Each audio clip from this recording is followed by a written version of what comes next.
for listening to the Dr. Claude Kershner Show. My name is Dr. Claude Kershner, and we are here to serve organizational leaders and agile teams who strive for excellence and differentiation.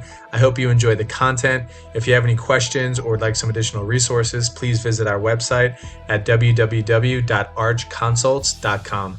Enjoy.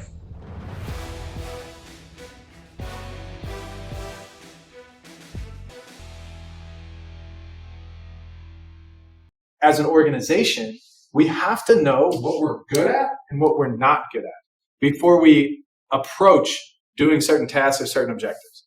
Because if we don't know, if we're not transparent and honest and humble about what we're not good at, then we'll pursue things that we probably shouldn't have pursued, or that there's people out there that can do it better. But if we know what we're good at, we leverage our strengths to lift something really heavy. So just like a personal strength and a personal weakness, an organization has the same thing.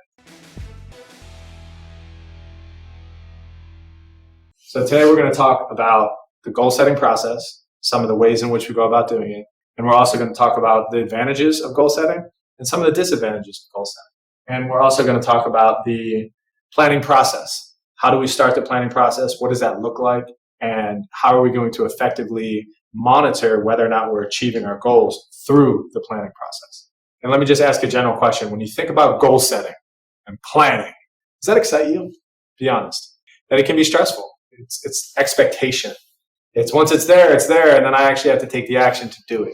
Sometimes it's easier to be passive, or sometimes it's easier just to, if I feel like doing something, I'll do it. If I don't feel like doing something, I'm not going to do it. But I would encourage you to listen to The Strangest Secret by Earl Nightingale. And it talks about why this goal setting process is important. With the goals, formulating a plan, and just the goal of being a good son or a good daughter or a good husband or father, these are things that we can set in motion just by going through the process of goal setting.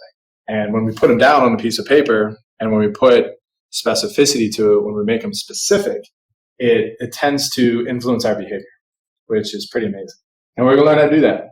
But some of the content that I'll share and some of the passion I'll share along with it really comes from my own personal experience, learning how to set goals and develop a plan around them and achieve them. Truly, in essence, try to move towards this ladder of success through goal setting. So what is a goal and why is it important? And don't say it's when you kick a ball into a net. Achievements, and we'll just say personal growth. So if you say a goal is growth, does that make sense? Okay, so a goal is what? A goal is a destination to demonstrate growth. Something like that, right? So is a goal growth? But a goal is a future vision of what growth looks like. Growth is a byproduct of goals. Exactly. How do we say that differently? Goal assists with growth. I mean, growth is a key phrase, for sure. A goal is an objective. A goal is a destination. Okay, so we have some idea of what a goal is. A goal is a personal achievement. It assists with growth. It's an objective. It's a destination. A goal helps us keep moving forward. It provides us with a trajectory, an encouragement, some fuel. A goal is motivation. My goal is to lose 10 pounds by this weekend. Is it specific? Yeah. Is it measurable? Yeah. Is it attainable? Yeah. Is it timely? Yeah. But this is specific, measurable, attainable, realistic, and timely. Smart goals. Not just saying I'd like to lose weight. No, I'd like to do exactly this before this time period at this amount. Characteristics of effective goals are linked to rewards, have a defined period of time, are challenging but realistic, cover key result areas, and are measurable and specific. That's SMART goals. Now let's talk about why they're important for management. What are we managing? We're managing goals, right? Organizational goals. In order to attain them, starting off with planning and being a good goal setter is the foundation of management. What are we managing unless there's a desired future state, a goal? And how we're going to get there is really the process of management. Any other reasons why goals are important for management? They help us determine what we're managing. They help us understand and put some level of specificity, measurability, achievability, reachable, and a timeliness. They give some frame, some methodology in which we move this organization forward or a team setting goals for management. We want to grow. We want to get better. So in order to get better, we have to say, where are we now? What are we going to do? And where are we going to go? Who were we? Who are we now? Where are we going? It's just kind of a trajectory understanding. Goals are a major part of that. How should we go about the planning process? You now have a goal. But once we have the goals, once we understand what these 10 major goals are, and we know that they're specific, measurable, attainable, reachable, and timely. They're good goals. Now we move into planning. Goals come before planning. How should we go about the process of planning? My father would always say the end is determined in the beginning. Meaning if you have a good plan and you could demonstrate the plan well to the prospective client or to your team, then you're determining a large portion of the success of this project in the very beginning. And he would also say, if we fail to plan, we plan to fail. Typically, the execution of the plan was sound when it came to actually doing the event and having the food and the hot dogs and the hamburger ready and the people happy, hungry, and full stomachs. It worked. So what does that planning process look like from an organizational perspective? I'll just say break down the goals. That's a great way to start the planning process. And when we break them down, we can see, are they short-term? Are they long-term? We can set deadlines. We can assign responsibility to the goals. We could allocate resources to achieve the goals. We can see if the goals are a stretch goal or a basic goal. We can get feedback on the goals. That's all a part of breaking the goal down. How else should we go about the planning process? What does a plan look like? Steps. What is time? It's a resource, right? What else is a resource? Time, money, labor, assets, real estate, equipment, trademarks, patents, brand. These are really resources we can use to help us achieve our goals. And in the planning process, we can look through what resources do we have and how we're going to use these resources to achieve our goals. You think about what it is you're going to do, and you have to know how to do it. Communicating our plan and articulating what it looks like to be successful, and figuring out ways to control and measure along the way, these KPIs, to say, okay, here are our goals. We broke them down. Now we've created a plan around these goals. Now we've created these ways in which we're going to assign these different responsibilities. We're clearly communicating what these goals are, what the plan is. And in addition, we're putting these parameters in saying, okay, by this time, we hope to achieve this amount of sales growth or this amount of profitability or sell this amount of inventory. And then there's a monitoring process to see, are we achieving our plan? And then hopefully we also have a process that if we're not doing it right, we go back and we reorganize our plan. We reallocate resources or potentially adjust our goals if we have to. Typically, once goals are set, and we'll talk about this from like a strategic management level and a middle management level, and then also sort of an operational frontline level, these big goals up here that are set, they're not going to change. So our job is to figure out the ways in which we're going to go about attaining them. And we can be more flexible with that. The planning process is more pliable. It's easier to change. The goals, once they're set for the year, the quarter, we got to figure, we're either going to get them or we're not going to get them. But they're harder to go and change. You hear a lot of people that work in corporate America, work for big companies or maybe for philanthropic companies, that they say our goal this year is to raise 500 million, whatever that looks like. Once that goal is pushed down from corporate and from the strategy department, they can't just be like, oh, you know what, I think we should change that goal. No. How we go about attaining those results is a little bit more flexible. And that's the plan. And if I asked you all, what is your definition of success? What's your definition of success? How do you know what that result is that you wanted? Our ability to be successful hinges on our ability to set and achieve goals. So if you really think about it, success is me saying, I want to do this by this time, and me attaining that goal. And then once I attain that goal, I set new goals. Because once we achieve a destination, there's always a future destination. So success is fleeting. I thought I'd be successful when I got married. I got married and it wasn't enough. I thought I'd be successful when I became a president of an organization. I'm the president of an organization, then I have to set new goals. I thought I'd be successful when I got a doctoral degree. I got a doctoral degree. Now there's new goals. So there's constantly this flow of, okay, we have to redefine success. So the essence of success, according to Earl Nightingale, and I tend to agree with it, is our ability to set and achieve our own goals. That's success. And the more we can do that, and the better we can do that, and the more ambitious our goals are, and the more we see, okay, if I set a goal and I can design a plan around achieving this goal, and then I achieve the goal, wow, let me do that again. And I promise you, if you experiment with these concepts and I'll show you some examples of goals, it works if you take it seriously. Can you do the actions required in the plan to achieve your goal? And we'll talk about the difference in goal setting, vision casting, mission, strategic planning, and then we have this thing called execution, which is a whole nother side of the brain. And some people with the execution side, they're like, I just executed on goal setting and planning. That's my form of execution. Now, to actually do the operational things that fall and coincide with the plan and the goals, that's somebody else's job. There's a sort of a different way of thinking that. Implementing the actions to achieve the goals. I'll tell you when implementing is fun is when you have the resources. So if I told you that part of our goal was if we had 100 painters in the field, and they were split up into, say, 5 different teams, and our goal was to implement a software to organize them in the field so that they know what work order they have, they know how much time they have all the information on their PDA device. And I told you that you have $10 million to find and implement whatever software you want. That'd be fun to execute on that project, wouldn't it? You build a team of people, you can research and investigate what softwares would be fun to use. You can trial and demo some of these softwares. You're managing a $10 million fund, essentially, to implement a goal and execute it. That's exciting. But even when you contract somebody else, you still have to work with them.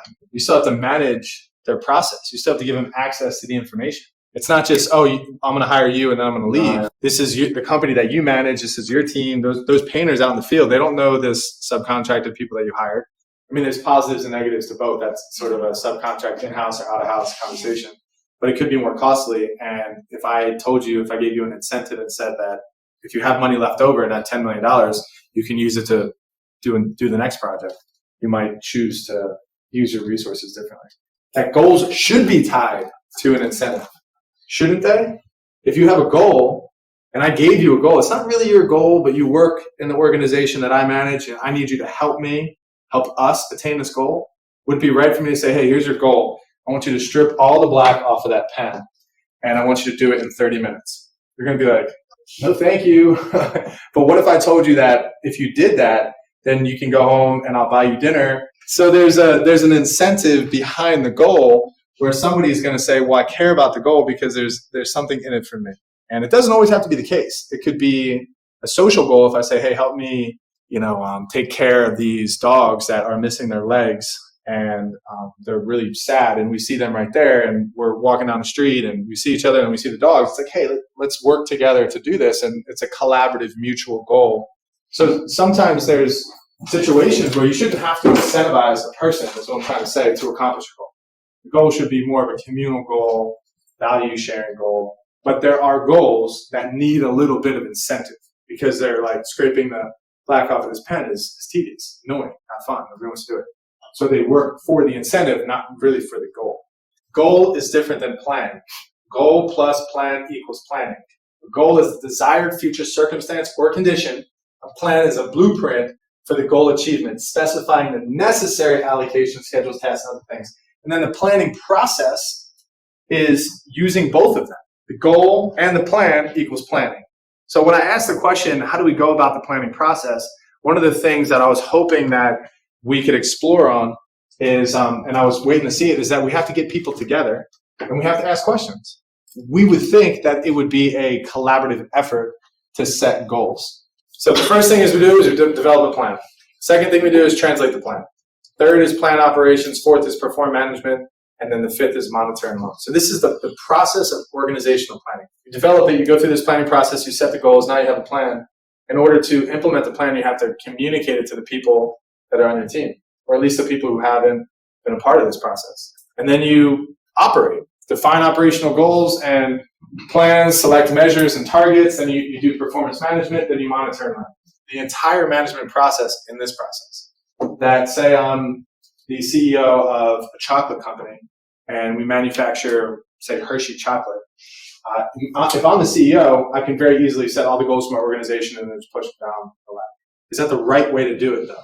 So the planning process is really the process of getting people together, looking at the goals, looking at the plan, and coming up with that together. So goal plus plan equals plan.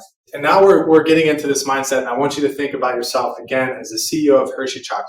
As the CEO of Hershey Chocolate, you got a major task ahead of you. We have to, or I'll just say you have to because you're the CEO. I'm not, I'm on your team. You have to come up with a plan to make this organization work. There's responsibility on your shoulders. There's people looking to you for a vision. And one of the key things that we have to do before we set goals and develop a plan is we have to understand our mission. What is it that we're doing here in this organization that's worthwhile, that's purposeful? It's our purpose. It's our mission. It's what we are here to do. What is the purpose of our organization? That's first. And the nice part about mission is it trumps everything else. If the goals don't fall in line with the mission, the goals don't make sense. The mission is like when you look into a telescope and you're trying to look at the stars. The mission is what you're looking through. And the picture that you see is this major picture of this massive universe, but everything is seen through that mission. So it's the beginning focal point of the entire operation. That's the mission. From there, you can set strategic goals, plan senior management, organize as a whole. We, as a company, have a mission. Our mission here at Hershey Chocolate is to provide the most delicious chocolate snacks to put smiles on faces of people all over the world. That's our mission. That's what we're here for. That's our purpose. Put smiles on people's face through chocolate. Cool, you're on board? Okay, great. How are we going to do this strategically? Aren't there a lot of other chocolate companies out there doing the same thing? It's not easy to provide the best chocolate to people all over the world. It's a little bit interesting. So we're going to have a unique strategy to go about doing it. There's companies that have, like Legos, has a great mission statement. Inspire and develop the builders of tomorrow. Powerful, right? It can be short or it can be long. It says our ultimate purpose is to inspire and develop children to think creatively, reason systematically, and release their potential to shape their own future experience in endless human possibility. The mission does it. It inspires people to move forward. We're going to go to the moon. This is our mission. A fun story about how I think a different president was walking through NASA, and he was asking the people, the lead engineer at NASA, to say, "What are you doing here?" He says, "Well, I'm putting people on the moon." I said, "Wow, that's great. Keep doing what you're doing." And he's walking down the hallway and he sees a janitor cleaning the floor. And he says, "Janitor, what's your purpose here?" He said, "Well, I'm putting people on the moon." Aren't we all doing the same thing? Like, we're all a part of this building. Whether I'm cleaning the floor or engineering a space shuttle, I'm on a mission to put people on the moon. And that's what leadership, mission-focused leadership does. It gets every single person on the same mission. So that's powerful. And that has a lot to do with the planning process. If I told you your mission was to write 15 letters a day to the Department of Corrections explaining why the juice boxes in the penitentiary are not big enough, and that's your mission. And every day you say, "Well, I forget my mission. I feel like I'm just writing useless letters that I have no idea where they go." And eventually people won't remember what I just said because it's too long, it's not inspirational, and it's freaking boring. At least there was a mission. How about some organizations that you walk in, you have no idea what you're doing, and you see people moving around, and you're given this load of work every day, and they tell you what to do, and they pay you, which is great, but you're not really sure, what you're doing. There's no mission. There's no collective effort to go and achieve something together. So that's why missions are really important for goals. And strategy is a chess game. There's a lot of movies, war movies in particular, about strategy. The only war that the United States really has ever lost, out of all the wars we fought, is the Vietnam War. We didn't do well in Vietnam. Some would say we lost that war. And it had a lot to do with the guerrilla tactics that the Vietnamese people used to combat us. Strategically, what they did is utilize these strategies of guerrilla warfare, crazy stuff that they did, hiding in trees, attacking at weird hours of the night, constantly throwing the American massive army that's mobilized in these big units totally off its plan. Their strategy was to shake our strategy, and they did it effectively. And another enemy that did something similar was in Afghanistan. There's a book called Team of Teams by General McChrystal, and he talked about these invasions when they first went into Afghanistan, and they weren't effective because the tanks and the armies and the mobilization of our forces, it was clear. We run 3 or 4 different raids a day. They knew most of the time the intelligence of the Afghanistan and the Al-Qaeda were prepared for these attacks because they'll figure it out. They can see there's some action over here. They have spies. They figure it out. We were ill-effective for a year straight. And McChrystal completely changed up the game. And if you read the book Team of Teams, he created these very small, strategic, very autonomous teams of soldiers that literally could go and attack whenever they want. And he mandated that they run at least 50 to 100 raids a day. And they were done at random times, random hours. They were done in succession. And they combated the certainty of the United States force of armies into a more scattered approach. So his strategy was to meet the strategy of the competitors, and it worked. In World War II, the beaches of Normandy, one of the strategies that we used to make the enemy think that we were going somewhere else in World War II, we actually used inflatable kites, like these huge fake planes and fake ships that looked like it was an army coming and approaching a different city, some other place. And all of their intelligence saw this, and they mobilized at a different point. So the only reason why we were able to get into Germany to begin with, or into Europe, was through Normandy on the beach. And it was done extremely strategically. So they had to think through these plans, and not to spend too much time on strategy, but once we have the mission, we're going to defeat the German army because they're doing bad things over there in Europe. Now the next question is, how are we going to do it? Strategy. So you know that the soldiers on the front line are not sitting in their strategy meeting. They're getting orders and they're saying, sir, yes, sir. But the people in the strategy meetings, businesses are made and they fail based on strategy. It's very important. So let me give you some context in business with strategy. Did you know that Facebook bought WhatsApp, right? That's a different from what they were doing. It's called diversification. Their social media platform with a younger age of people, they're making sure that they have their hands in multiple different pots. WhatsApp was very popular, especially in different countries. They purchased it at a great time, and that's just a show of strategy. If you think about IKEA, you know the store over here, their strategy is not the best furniture in the world. It's box furniture that you put together. It's easy to put together. There's straightforward instructions, and it's cheaper than most furniture. College students or people that don't want to spend $10,000 on new furniture for a new rental house can spend $3,000 at IKEA and get furniture in the entire place. The point is that is their unique strategy to compete with Rooms to Go and City Furniture and these big furniture outlets where you go in and there's a nice showroom and they deliver the furniture and it's ready to go. I mean, it's a different strategy. How about when Apple decided to make the iTunes store?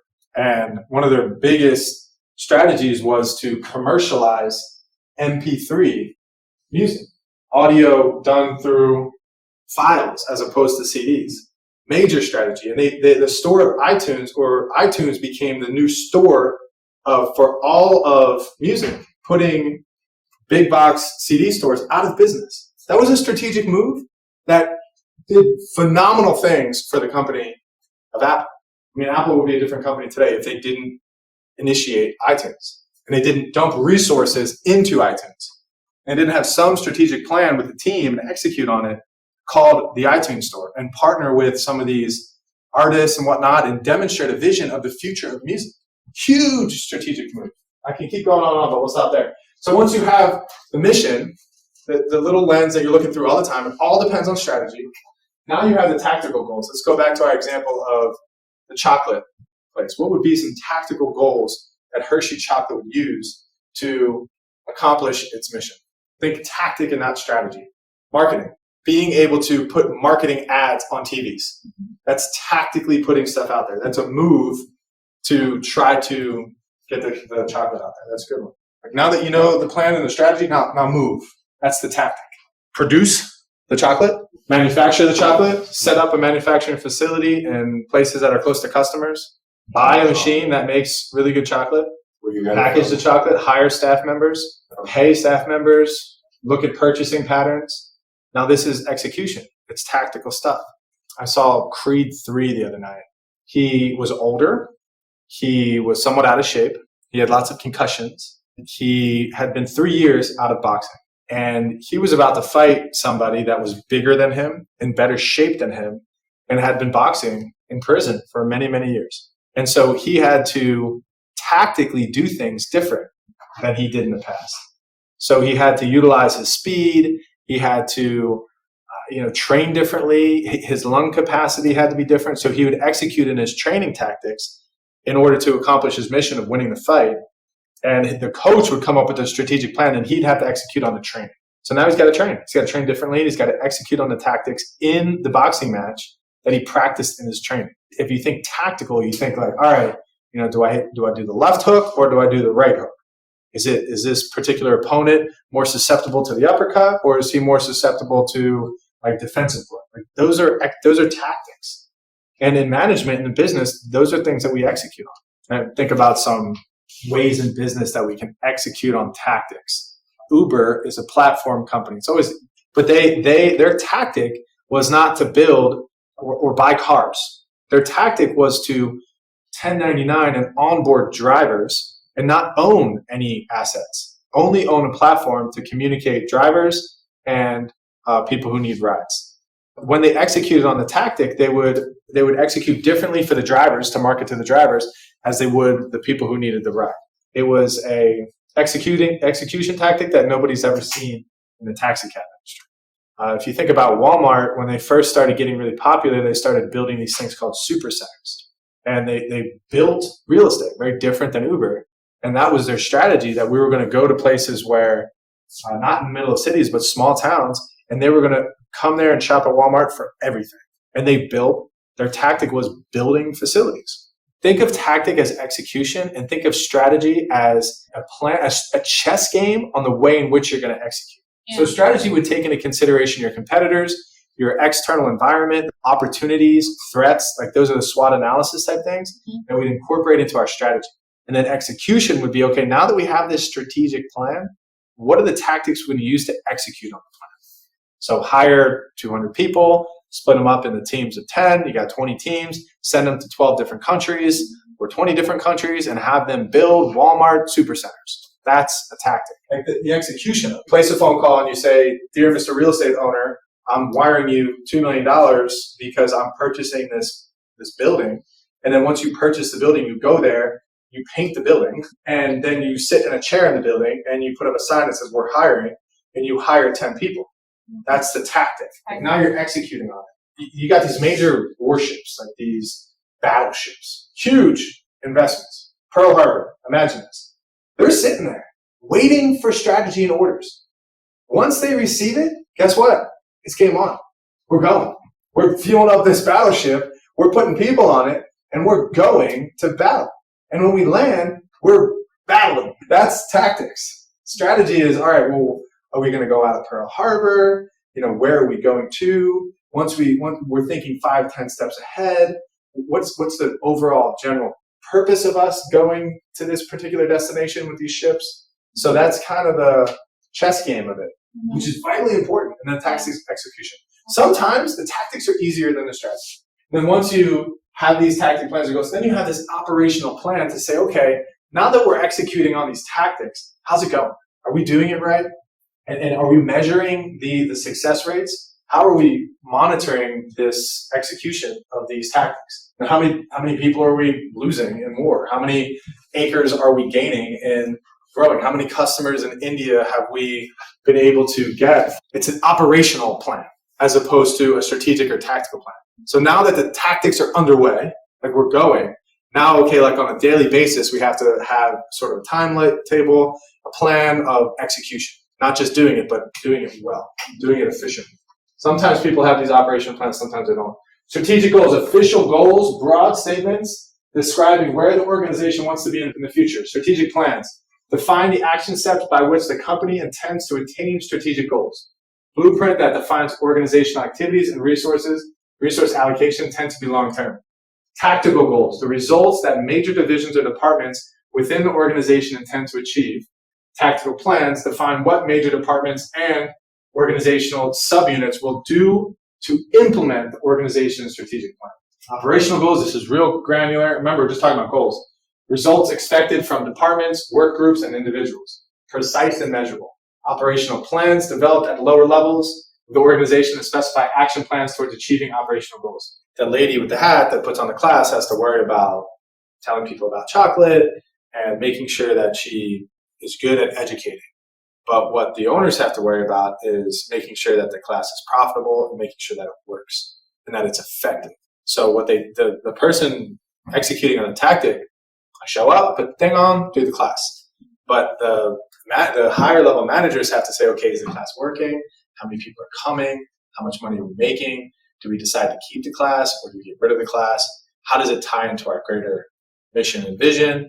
I mean, there's more confusion and somewhat stress from the executive end than it would be just, tell me what to do, I'll do it. So you can see how the tactic fits into the strategy. When you think about a planning process and say you're going to manufacture new chocolate, you're going to invest $1 million into this new chocolate bar, retool the machines, get new ingredients. Don't you think you would ask the people who are potentially going to help you sell it prior to doing that? So that's kind of demonstrates the planning process and the way in which we solicit additional feedback to incorporate that into our bigger plan. Do you think our customers would respond? Do you think maybe they called and solicited feedback from the retailers to see if they would stock the product before they started making it? KPIs, like what are the things that we're looking for, the key performance indicators to demonstrate to us that our plan is working? Examples of key performance indicators would be an increase in sales, a decrease in employee turnover would be a human resource, a key performance indicator. Increase in margin would be an operational key performance indicator.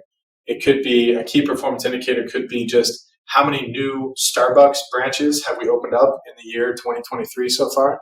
Okay, we've opened up 100. Our goal was to open up 200 before the end of the year. We're about halfway through the year. I think we're on mark to meet our goal.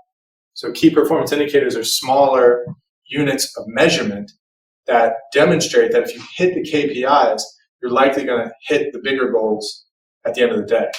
So there's a little demonstration where you take a big bowl, picture this, and you put big rocks in it first, and you fill it with big rocks. Then once you fill it with big rocks, then you take little pebbles and you dump the pebbles into the bowl. Then once you're done with the pebbles, then you dump sand into the bowl.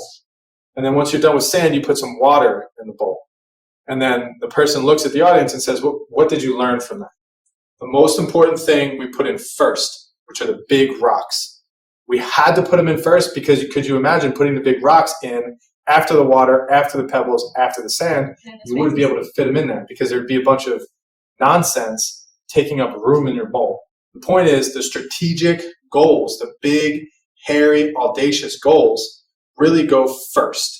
And then some of these smaller things like KPIs and smaller weekly goals, monthly goals, they just kind of fall in line with the bigger goal.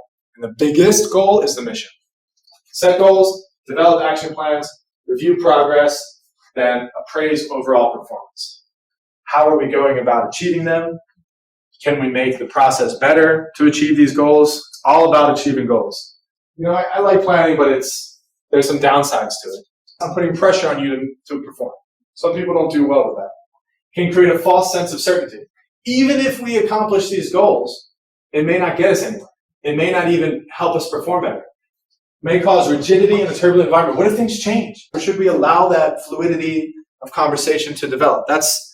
Goals restrict us from experiencing things that could potentially be fruitful, can get in the way of intuition and creativity. So if there's too many goals, it's saying, no, I can't go out to lunch with you today. I got a goal. I got to make my blah, blah, blah by 6 o'clock tonight. And because of that, I miss out on an opportunity to develop a relationship with somebody that could maybe help me in the future. External influences, unexpected situations happen, and we have to have contingency plans. We all have a plan in boxing until we get punched in the face. Then our plan doesn't matter.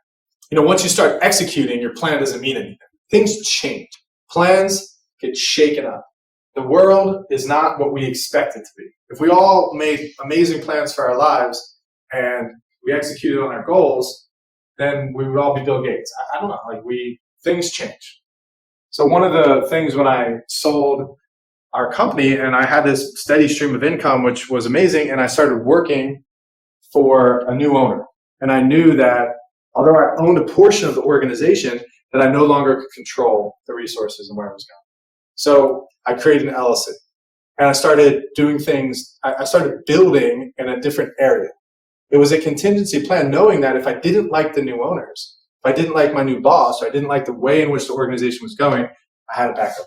Prior to that, when I owned the business and our family was managing, I didn't have to have as much of a contingency plan. It was a family company.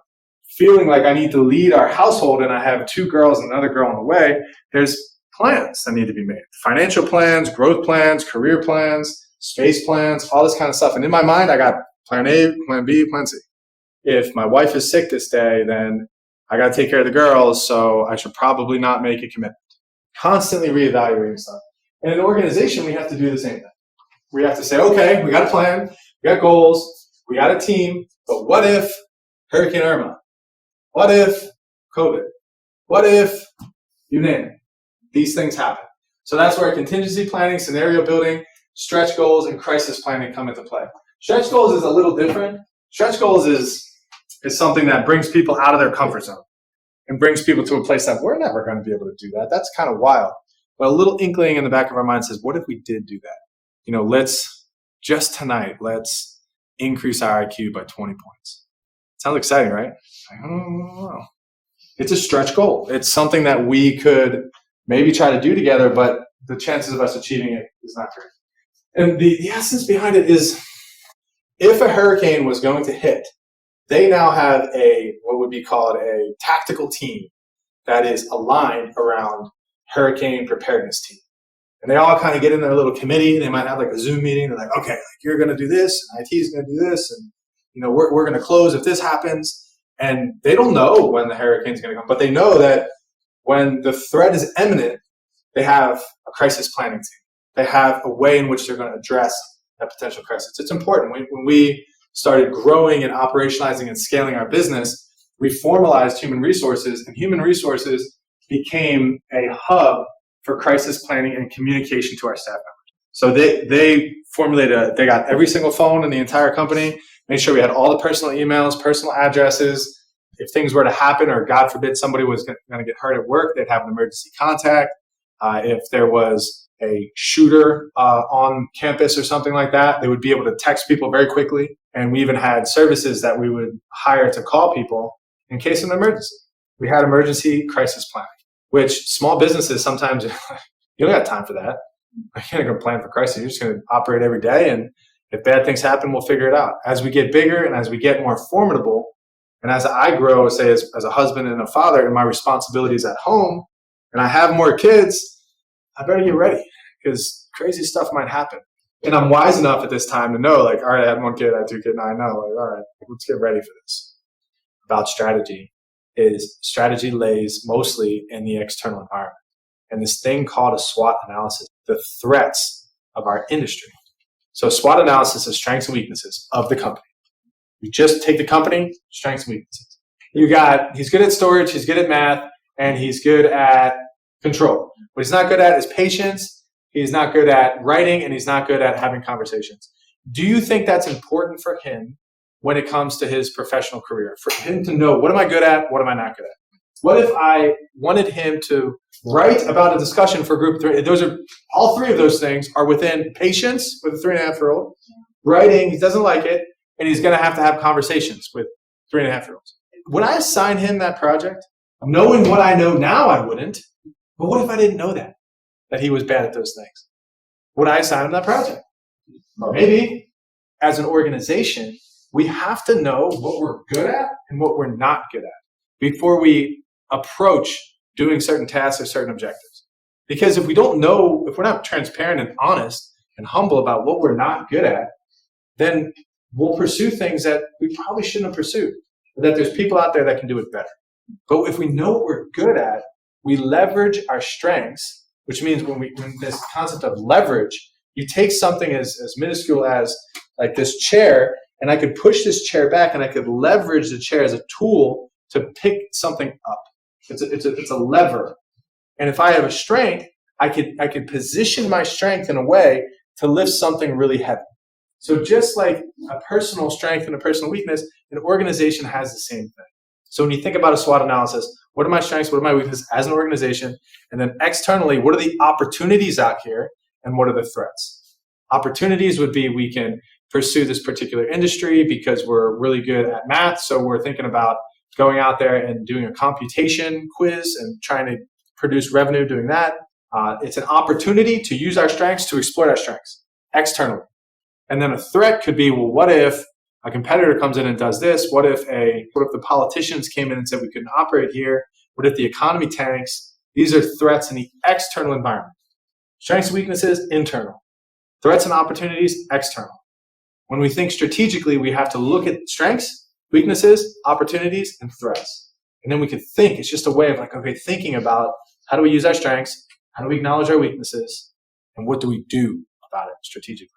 So the whole point of that is about diversification, is when we look at these portfolio businesses and hedge funds, and if you are into investments, you might understand what a mutual fund is it takes a conglomerate of, say, like 300 companies. Instead of investing in one stock, they invest in 300 stocks. And they don't invest in 300 stocks of the same industry, same companies, same growth rates. I mean, they have a strategy to manage the fund, but they diversify.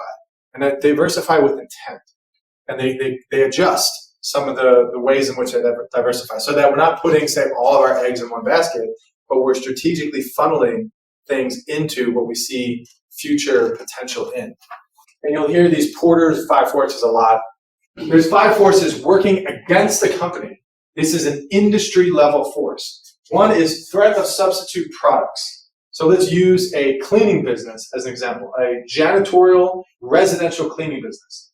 Threat of substitute products. Are there a lot of ways in which people can clean their house? Roombas, they can do it themselves. There's not a ton of different ways you clean the house. You think about bargaining power of suppliers. The people who provide the mops and the cleaning detergent, do they control that pricing? They do. You can't really tell them what you're going to pay for their cleaning product. You don't have a lot of negotiating power. Whereas if you look at the iTunes example like we talked about before, and then the artists have some power as to how they're going to deal with iTunes, what they're going to price their stuff at. Versus iTunes also has power. So there's a little bit more of a sharing of power between those two people. And then the consumers don't really have much of a choice. Bargaining power of buyers. I'll use a different example for this one. We're in the landscaping business. And I go there and I quote somebody, it's going to be $150 a month to cut this grass. They can tell me, well, I don't want to pay $150. I want to pay $125. Do they have power in that conversation?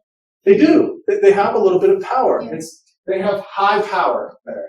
Versus $900 to take a class. Can I go to them and say, well, I don't really want to pay $900.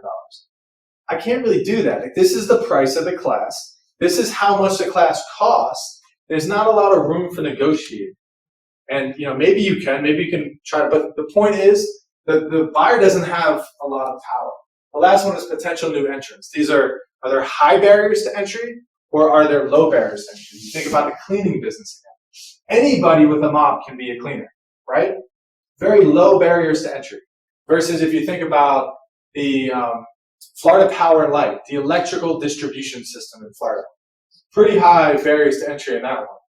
And actually, people are breaking into it. Like private solar providers, they're breaking into it. But the reality is you're going to have a lot of knowledge and investment before you get into this industry. So these are Porter's 5 forces, and all of it creates rivalry among competitors. If every single one of these is high, then you're going to have a lot of rivalry. But if some of these are low, you're going to have less rivalry. Less rivalry is more attractive. That's the essence of Porter's 5 forces.